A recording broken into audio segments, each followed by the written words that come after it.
ज्ञानेंद्र पति द्वारा रचित कविता गांव का घर।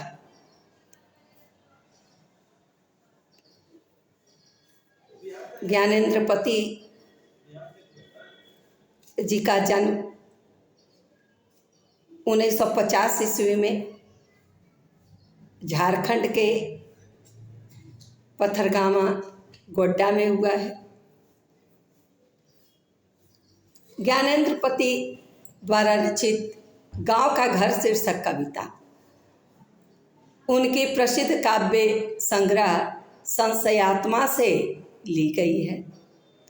संशयात्मा से ली गई है। तो गांव का घर, ज्ञानेंद्र पति कहते हैं कि गांव का घर,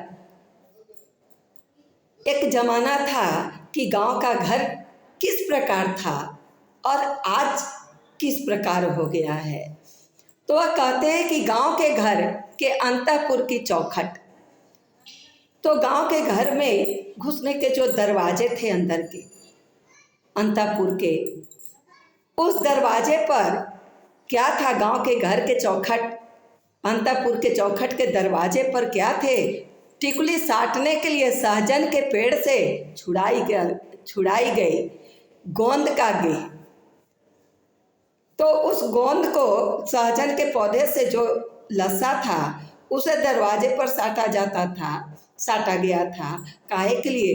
तो टिकुली साटने के लिए। उस जमाने में जो टिकुली बिंदी था वह टिकुली कहलाता था और वो प्लास्टिक टाइप का बना होता था।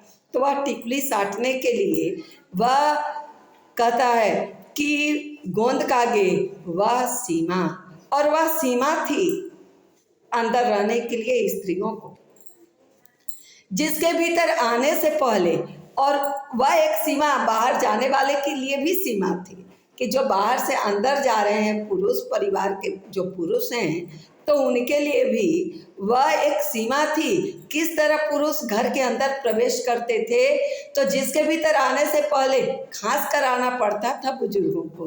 तो घर में अंतःपुर के चौखट पार करने के पहले बुजुर्गों को खांसना पड़ता था। क्यों? खड़ाऊ खटकानी पड़ती थी खबरदार की, और खड़ाऊ भी खटकानी पड़ती थी।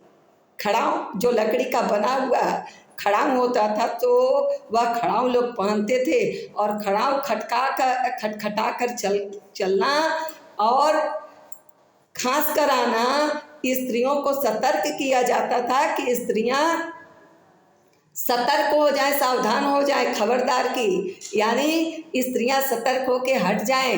घर में बुजुर्ग पुरुष आ रहे हैं और प्रायः तो उसके उधर ही रुकना पड़ता था, और प्रायः पुरुष अंतःपुर के चौखट पार नहीं करते थे बल्कि बाहर ही रुक जाते थे। एक अदृश्य पर्दे के पार से पुकारना पड़ता था, और दरवाजा के पहले से ही पुकारते थे। जो काम होता था वह काम करके चले जाते थे। तो ऐसा गांव का घर था। किसी को बगैर नाम लिए वह पुकारते थे, लेकिन बिना नाम लिए, जिसकी तर्जनी की नोक किए रहती थी सारे काम, और जिसकी तर्जनी की नोक धारण किए रहती थी सारे काम। और उन बुजुर्गों का घर में एक अलग महत्व था। उनकी अंगुली के इशारे से, तर्जनी माने उंगली, जो पहला अंगुली है वह तर्जनी कहलाता है। तो उनके तर्जनी के इशारे से घर में सारा काम होता था, यानी बुजुर्गों का इतना सम्मान और उनकी आज्ञा का पालन होता था।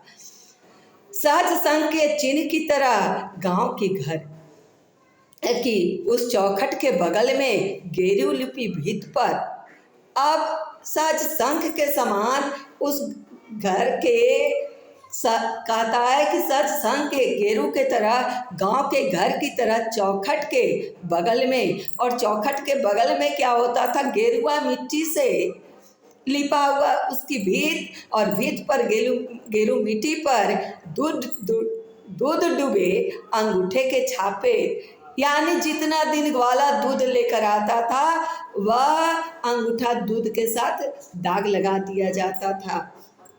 तो उसके छाप से ही महीना में गिनती हो जाती थी कि इस महीने में कितना दिन दूध आया हुआ। अंगूठे के छाप लग जाता था, दूध लगा हुआ अंगूठे का छाप तो गेरू भीति पर, और जिस पर दाग लग जाता था वह शंख के समान दिखाई देता है। उठौना दूध लाने वाले बूढ़े ग्वाल दादा के हमारे बचपन के भाल पर दुग्ध तिलक, और बचपन में माथे पर दूध के टीका लगाए जाते थे। महीने के अंत में गिने जाने वाले एक एक कर, और अंगूठे के तिलक लगाए, अंगूठा की छाप लगी रहती थी दीवालों पर, और महीना के अंत में गिन लिए जाते थे कि दूध कितने दिन आए। गांव का वह घर अपना गांव खो चुका है। अब कवि कहते हैं कि गांव का वह घर अब अपना गांव का घर खो चुका है, पंचायती राज में खो गए जैसे पंच परमेश्वर। किस प्रकार?